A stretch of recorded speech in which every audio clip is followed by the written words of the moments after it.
Did I get your attention yet? Okay, so I just want to talk a little bit about how the core actually works. So our stabilization, according to dynamic neuromuscular stabilization, comes from pressure. It doesn't come from a contracted muscle or muscles or groups of muscles. It actually comes from intra-abdominal, inside the abdominal pressure. So there's expansion of breath that's maintained in the tank that is the torso in order to stabilize the spine.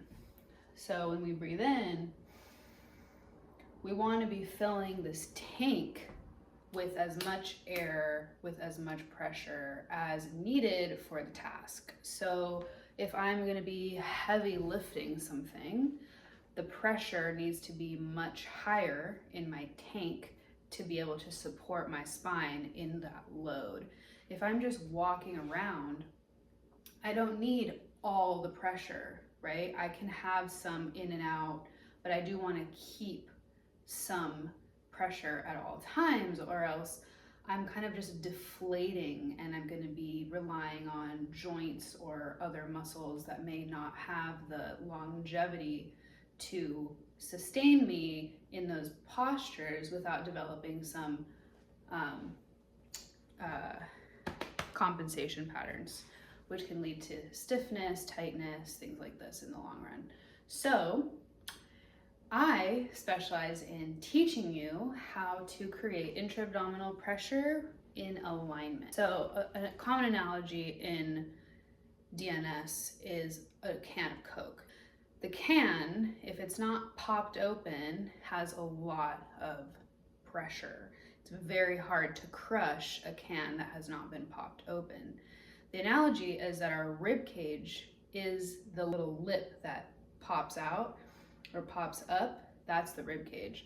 If the rib cage is flared or disconnected, or our back is more arched, then the can that is our abdominal container is popped open, and it's much harder to maintain pressure when the diaphragm is not stacked over the pelvic floor, because these two things work together. If I'm here, it's much harder for them to work together.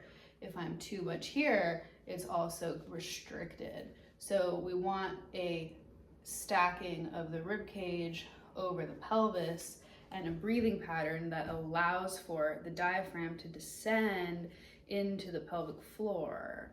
Some people have problem with the rib cage positioning. Some people have problem with pelvic floor activation. More than activation, it's just relaxation. A lot of people have a very hard time relaxing into their pelvic floor and allowing breath to actually reach their glute muscles, reach their glutes, reach their hips. We can actually breathe into our hip flexors, into our glutes, into the lowest part of our spine, between our rib cage, up where the neck is. All of this distributes pressure. So the better breathing pattern we have, the stronger stabilization we have. So reach out if you have